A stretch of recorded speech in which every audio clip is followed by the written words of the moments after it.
লাইফস্টাইলে সবাইকে স্বাগত জানিয়ে আজকের আরেকটা নতুন ব্লগ শুরু করছি। আশা করি আপনারা সবাই ভালো আছেন।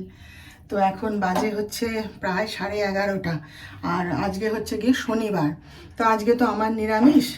তো আজকে সকালবেলাতে ডাক্তার সাহেবকে একটু চাউ করে দিয়েছি, ও চাউ আমার সঙ্গে নিরামিষই খেয়েছে। আর আমি একটুখানি ওই সুজি করে খেয়ে নিয়েছি। নিরামিষ দিনে কি খাবো বলুন, আর অত হ্যাপা বলেছি না, ভালো লাগে না। পুজো করে উঠে ঝপ করে একটু সুজি বানিয়ে নিয়ে চা নিয়ে খেয়ে নিয়েছি। তো আজকে আর বিশেষ কিছু করব না, ওই বলে গেছে ডাঁটা আলু পোস্ত আর ডাল করতে, তাই করে দেবো। আর কি বৃষ্টি কাল থেকে, হ্যাঁ রাত্রেবেলায় তো ধুমধাড়াক্কা বৃষ্টি, সকালবেলায় উঠে চারিদিক মেঘলা করে বৃষ্টি হয়ে যাচ্ছে। আর কি ঠান্ডা! আজকে তো একটু গরম জল নিয়ে চান করেছি গিজার অন করে। সকালবেলায় যিশু ফোন করে, সকালবেলায় নয় এই একটু আগে যিশু ফোন করেছিল, সেও বলছে না মা আমাদের এখানেও প্রচুর ঠান্ডা, এই বৃষ্টি হচ্ছে। তো যাই হোক, এখনও তো ভেবেছিলাম বেলার দিকে রোদ উঠবে, এখনও তো ওঠেনি। কি জানি, তাহলে আজকে আর হয়তো রোদের দেখা পাবো না, বৃষ্টি নাকি এখন হবে বলছে সবাই। যাই হোক, ওই টুকটাক টুকটাক কাজকর্ম করছি, ছেলের সঙ্গে গল্পে গল্পেই কেটে গেল অর্ধেক সময়। তো যাই হোক, চলুন রান্নাঘর থেকেই কথা বলছি, কারণ রান্নাটা শুরু করে দিয়েছি। কিচ্ছু খাবে না, ওই তো ডাঁটা আলু বসতে হবে, আর আমার একটু তরকারি করব, ব্যাস হয়ে যাবে খাওয়া। আমার তো আজকে নিরামিষ, আর ডাক্তার সাহেবকে একটু মাছ করে দেব। তো যাই হোক, চলুন আপনারা সঙ্গে থাকুন, আমার দেখতে থাকুন। এখন বাজে প্রায় 1:30, জানেন আমার আজকে এখনো রান্না হয়নি।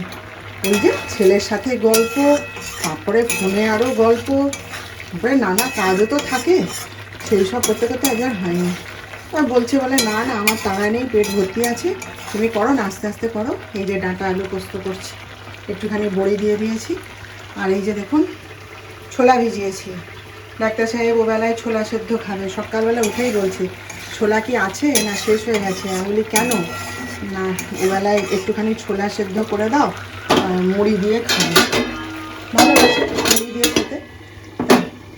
আগের দিন তাড়াহুড়ো ছিল, গরম জলে ভিজিয়েছিলাম, আর এখন তো এক্ষুনি ভিজিয়ে দিলাম, হয়ে যাবে ওবেলায়। এই যে ভিজিয়ে রাখলাম। এই যে একটু ভেন্ডির ঝাল করেছি, আর এখানে হচ্ছে এই যে ডাঁটা আলু পোস্ত একটু বড়ি দিয়ে করে দিয়েছি।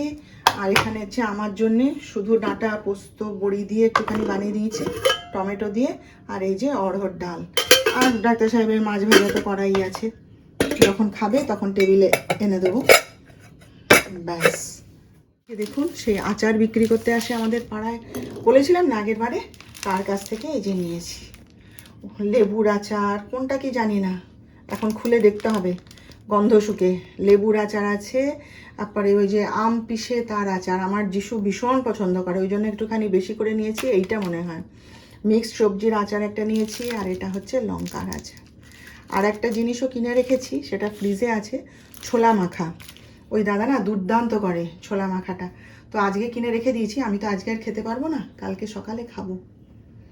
এই যে, আর ডাক্তার সাহেব দেখে বলছে কেন, আমি বাজার থেকে কিষানের আচার এনে দেবো। এবার ব্যাপারটা হচ্ছে কিষানের আচারগুলো আমি কিনতেই পারি, হরেক রকমের রিলায়েন্সেই তো পাওয়া যায়, কিন্তু সেগুলোই তো মিষ্টি দেওয়া থাকে না, আমি খেতে পারবো না। আমি একটা কিনে দেখেছি, যে সূর্যনে এনেছিলাম, তাতে সুগার দেওয়া আছে বেশ অনেকটাই, আমার খাওয়া যাবে না। আর এই দাদাকে জিজ্ঞেস করেছি যে যে যে আচারগুলো টক তুমি চিনি দাওনি সেইগুলো দাও। বলে বৌদি আমি কি আপনাকে মিথ্যে কথা বলবো, মিথ্যে কথা বললে আমার পাপ লাগবে বলে এই যে লঙ্কার আচার লেবুর আচার এগুলো তো তার মিষ্টি দেওয়া হয় না। এই যে আম পেশা মানে ওই কাসন্দি টাইপের আর কি, সেইগুলোই কিনি। দাদার কাছে অনেক রকমের আচার পাওয়া যায়, চালতার আচার থেকে শুরু করে তেঁতুলের আচার, কুলের আচার সব। আগে আগে খেতাম জানেন, তেঁতুলের আচার কুলের আচার কিনে খেতাম, তো এখন তো আর সেগুলো সম্ভব হয় না। ওই তো আজকে একটা আচার, কিসের আচার যেন একটা, ঢাকনা খুলে দেখছিলাম, বলে না ওটা দেওয়া যাবে না বৌদি, ওটা মিষ্টি। আমি ঠিক আছে। আমার যিশু কদিন ধরে বলছিল মা তুমি আর সেই আচারগুলো কেনো না, পাড়ার সবাই কেনে ওর কাছ থেকে, পাড়ার সবাই, এমনকি সেই হ্যামিল্টনের হেডমাস্টার ছিলেন, তার স্ত্রী আমার বান্ধবী, সে পর্যন্ত কেনে, সে পর্যন্ত কেনে, জানেন। এগুলো পরে কৌটোয় ঢুকিয়ে রাখবো। চলুন আগে দেখায় কি কি রান্না করলাম। তো রান্না বান্না সব কমপ্লিট করে ফেলেছি। এই যে দেখুন ডাক্তার সাহেবের জন্য মাছ ভাজা করলাম, এখানেই রেখে দেবো, যখনও খাবে তখন দিয়ে দেবো পাতে। তা এখন খাবে না বলছে, বলে না না তুমি একটু বিশ্রাম নাও, তারপর দুজনে একসাথে খেয়ে নেবো। তো ভালো কথা, তাহলে গ্যাস ট্যাসগুলো একটু পুছে নিই, নিয়ে মাছটা ভাজলাম তো গ্যাসটা পুছতে হবে। তো তারপর একটুখানি বিশ্রাম নেব, নিয়ে তারপর খাওয়া দাওয়া করবো, দুজনে একসাথে খেয়ে নেব। এই যে রান্নাটা করি নিজের হাতে আমরা, এর একটা আলাদা অনুভূতি আছে বলুন। এই যে নিজের হাতে রান্না করি, করে সবাইকে খাওয়াই বাড়ির, হ্যাঁ খেয়ে ভালো বলে, এর একটা সত্যি একটা আলাদা অনুভূতি আছে, তাই না? কষ্ট হোক আর আমি যতই স্টাইলিশ হই, যতই আমি স্টাইল মারি কায়দা করি, হ্যাঁ আমি নিজের হাতে রান্নাটা করতে ভালোবাসি, আমার খুব ভালো লাগে। কিন্তু ব্যাপারটা হচ্ছে সন্ধ্যাবেলাটায় পেরে উঠি না। আগে তো করতাম, দুবেলা রান্না করতাম, ছেলেকে পড়াতাম, সবই করতাম, এখন আর পেরে উঠি না। সেই জন্য তারপরে আমার ছেলেও খেঁচায়, না তোমাকে ওই দুবেলা করে রান্না করতে হবে না, কষ্ট হয় তোমার, অমুক তমুক সেমুক, হ্যাঁ সেই সব। ওই জন্যে কণাকে বলি, কণা তো উপরে রান্না করেই দুবেলা, তাই কণাকে বলেছিলাম যে কণা আমাকে একটু রাতের বেলায় কটা রুটি আর একটু তরকারি একটু করে দিস। তা আমার তো অর্ধেক সময়ই উপোস কাপাস যায়, আমি আর সেভাবে খাই কোথায়। ওই রুটিটা করে দিয়ে গেল, আমি একটু দুধ রুটি কি নিজের তরকারিটা একটু করে নিলাম, আপনারা তো দেখেনি। সে যাই হোক, আমার কষ্ট হয় বলে কণাকে রেখেছি, নইলে রাতের রান্নাটাও আমি করেই নিতাম, পেরে উঠি না তাই। এই যে ছুটে দৌড়ে হই হই করে এত কষ্ট হয় ঠিকই, কারণ শুধু তো রান্না নয়, সব কাজই সামলাতে হয়। তার মাঝেও এই যে টাইমে রান্না করে দিচ্ছি ওদেরকে, ছুটে দৌড়ে, কষ্ট হোক, গরম লাগছে, হাঁপানি হচ্ছে, কত কি হচ্ছে, তো তার সত্ত্বেও যে নিজের হাতে রান্না করে ওদেরকে খেতে দিচ্ছি, এর একটা আলাদা আনন্দ আছে, বুঝলেন? আপনারা যারা রান্না করেন নিজের হাতে, তারা এটা বুঝতে পারবেন। ঠিক বলছি কিনা বলুন? আমার তো খুব ভালো লাগে, খুবই ভালো লাগে। ওই জন্য সকালের রান্নাটা আমি কাউকে দিইনি। একবার তো রান্নার লোক রেখেছিলাম, সবার কথা, বাড়ির সব লোকজন হয়েছিল, তখন অবশ্য আমি খুব অসুস্থ হয়ে পড়ছি, কথায় কথায় অসুস্থ হয়ে পড়ছি নানাভাবে, তখন বাড়ির সবার কথাই রেখেছিলাম। বাবা সে যে আমাকে বাঁশ দিয়ে গেল, উড়ে বাবারে আমার খাওয়ার দরকার নেই, আমি ওই জন্য তাকে ছাড়িয়ে দিয়েছি, আমি নিজে হাত পুড়িয়ে রান্না করবো বাবা। তারপরে সকালের রান্নায় হ্যাপাও আছে, ওই যে আপনারা তো দেখেনি কত রকমের তরকারি করতে হয়, অত তরকারি ওভাবে একবার আমার জন্যে, একবার ডাক্তার সাহেবের জন্য, একবার যিশুর জন্যে, ওভাবে কোনো কাজের লোক করবে না। আর সকালে আমার অনেক কিছু হ্যাপা থাকে, হ্যাঁ সেই জন্যে সকালের রান্নাটা আমি অন্তত নিজেই করব ঠিক করেছি। সকালের রান্নায় আমার লোকের দরকার নেই। এই যে দেখুন এতক্ষণ ধরে রান্না করলাম, এবারে তাকে পাত পেরে খেতে দেবো, নিজে রান্না করে খেতে দিয়েছি, এই একটা অনুভূতি থাকবে, খেয়ে ভালো বলবে, হ্যাঁ আমার তো খুব ভালো লাগে। এই হচ্ছে ব্যাপার। তো চলুন একটুখানি বিশ্রাম নিয়ে নিই, তারপরে যখন খাবে তখন খাবে। কালকে সন্ধ্যাবেলাটায় হচ্ছে আমার ঘরের ওয়ার্ডরোবটা পরিষ্কার করেছি, সব সাজিয়ে গুছিয়ে নিয়েছি, যেখানে যেটা রাখার সুন্দর করে গুছিয়ে নিয়েছি।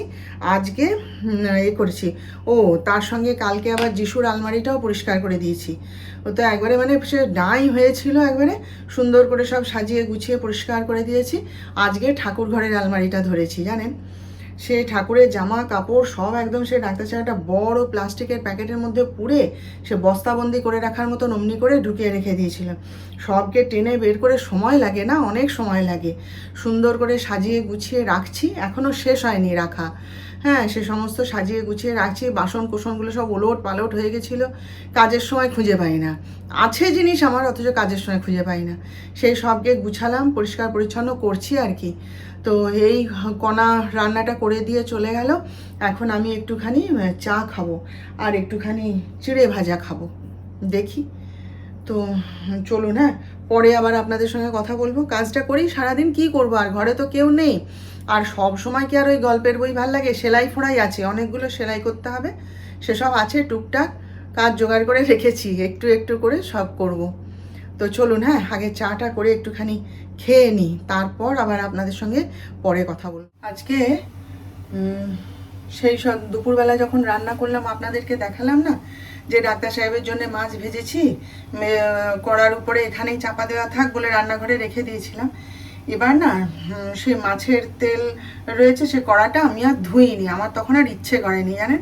আমি বলি সন্ধ্যাবেলায় কণা আসুক, কণাকে বলবো কণা ধুয়ে নেবে বলে কড়াটা গ্যাসেরই এক পাশে সরিয়ে রেখে দিয়েছিলাম। এবারে তো সমস্ত কিছু ধোয়া ঠোয়া করে দিয়েছি, পরিষ্কার পরিচ্ছন্ন করে দিয়েছি, তারপরে কি রান্না হবে তারও জোগাড় করে দিয়েছি, সব রেডি করে দিয়ে আমি ওই যে ঠাকুরের আলমারিটা গোছাতে ব্যস্ত হয়ে গেছিলাম। এবার কণা এসছে, কণাকে সব বলেও দিলাম যে এরকম তড়কা ডাল হবে আর রুটি হবে, সব বলে টলে দিলাম। এবার কণাকে আমি বলতে ভুলে গেছি যে কড়াটা আঁশের কড়াই, তোকে ধুয়ে নিতে হবে। আর ও জানে প্রতিদিন প্রত্যেকবার শনিবার মঙ্গলবার তো মামি নিরামিষ খায়, তাহলে এটাও নিশ্চয়ই ওই নিরামিষ করাই আর কি। হ্যাঁ, বলে ও কি করেছে, সেই তেলটা করেনি, তেলটায় ফেলে দিয়েছে, দিয়ে সেই কড়াইতেই রান্না করে দিয়েছে। এবার আমার আর খেয়াল নেই, আমি কাজকর্ম করছি টচ্ছি, ডাক্তার সাহেব এলেন, এসে বলছে কি রান্না হয়েছে দেখলে টেকলো সব। এখন খেতে যাব, খেতে গিয়ে হঠাৎ মনে হলো আরে কণাকে তো আমি বলিনি, কণা কি তাহলে সেই কড়াইতেই করে দিল না কি, বলে কণাকে ফোন করছি। এবার 3বার 4বার ফোন করেছি, ফোন ধরেনি, খালি বলছে ফোন বিজি আছে, অন্য কলে ব্যস্ত। তারপরে এই একটু আগেই আবার ফোন করলাম, করতে ধরেছে, বলে না তো মামি, আমি জানি ওটা নিরামিষ কড়াই, আমি তেলটা কেমন কালো কালো ভাজা তেল, আমি তেলটা ফেলে দিয়েছি, কড়াইটা ধুইনি। তো ব্যাস হয়ে গেল, আমি আর খাবো কি করে। দিয়ে এবার কি খাবো, আমি বলি দূর, আমি একটু দুধ বিস্কুট কি দুধ চিড়ে এরকম খেয়ে নেবো। তা ডাক্তার সাহেব বকছে, বলে সব সময় খালি দুধ চিড়ে তুমি কি আর করা যাবে, ভুল করে ফেলেছে, তুমি করো। আমাকে বলছে হায় মামি, তুমি তো আমাকে বলোনি, আমি জানি না, প্রত্যেকবার ওরকম নিরামিষ হয়, তুমি যে আজকে আবার আঁশ করেছো। আমি হ্যাঁ রে বাবা, ওটা আমারই দোষ, তোর নয়। বলে হায় তোমাকে আবার এখন তাহলে রান্না করতে হবে। আমি কি করব আর, বলে কি করি, ঘুরে বেড়াচ্ছি, খিদেও পেয়েছে, আর সত্যি কথা ভালোও লাগে না, সব সময় কি ওইসব চিড়ে আর এসে ভাল লাগে বলুন।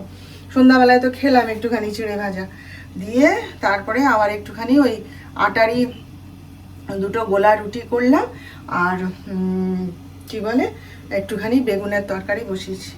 তাই ডাক্তার সাহেব বকছেন, বলে তাহলে লাভটা কি হলো। আমি কি করবো, আর ভুল করে ফেলেছি, অত না মাথায় রাখতে পারি না সব সময়, জানেন তো, এই জন্যে আমি বারবার তো করতে চাই না।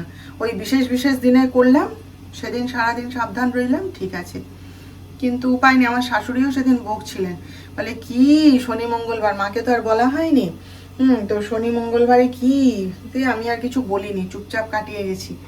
তা এখন উপায় নেই, করতেই হবে, নিজের ভালোর জন্যই করতে হবে, তাই না, সেই জন্যই বাধ্য হয়ে করছি, না হলে এসব আমি করি না। ওই বিশেষ বিশেষ দিনে পুজোর আয়োজন যখন হয় তখন করি, ঠিক থাকি। আর এই প্রত্যেক সপ্তাহে এগুলো মানতে হলে না ভুল চুক হয়েই যায়, কিছু করার নেই জানেন। যাই হোক, হয়ে গেছে, তরকারিটা থাক, কালকে সকালে জলখাবারে খাওয়া হয়ে যাবে, আর কি করব। হয়ে গেছে তরকারিটা, এবারে খেয়ে নেব। আর আমার হারমোনিয়ামটা আজকে ডাক্তার সাহেব নিয়ে এসছে, সেইবারে বলেছিল হয়ে গেছে, তারপরে গিয়ে দেখে না হয়নি। তারপরে তো তিনি সেই যে লোকটি আর কি ঠিকঠাক মানে যার দোকান আর কি, সে বেড়াতে চলে গেছিলো, এই সেই, তারপরে তার প্রচুর অর্ডার, অমুক তমুক, করতে পারিনি। হারমোনিয়াম তারপরে পড়েও ছিল, ঠিক হয়ে যাওয়ার পরে ডাক্তার সাহেব নিয়ে আসতে পারেনি। তারপরে কালকেই আনার কথা ছিল, গতকাল তো বৃষ্টি পড়ছিল বলে যেতে পারেনি, আজকে যে নিয়ে এসে ওই যে গান করছে বসে বসে। তো যাই হোক, চলুন তাহলে আজকের মতন রেখে দিলাম, আবার আমাদের দেখা হবে, আপনারা ভালো থাকবেন। আর আজকের ভিডিওটা ভালো লাগলে প্রতিদিনের মতোই বলছি, একটা লাইক শেয়ার ও সাবস্ক্রাইব করে জানিয়ে দেবেন।